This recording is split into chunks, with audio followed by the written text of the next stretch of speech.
நான் உனக்கு போதித்து நடக்கும் பாதையை நாள்தோறும் காட்டுவேன், பயப்படாதே.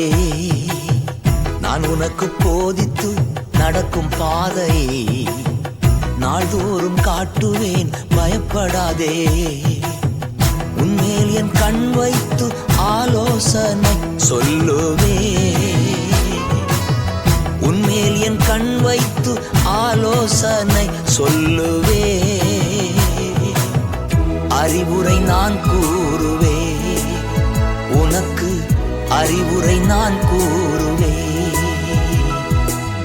நான் உனக்கு போதித்து நடக்கும் பாதையை நாள்தோறும் காட்டுவேன், பயப்படாதே.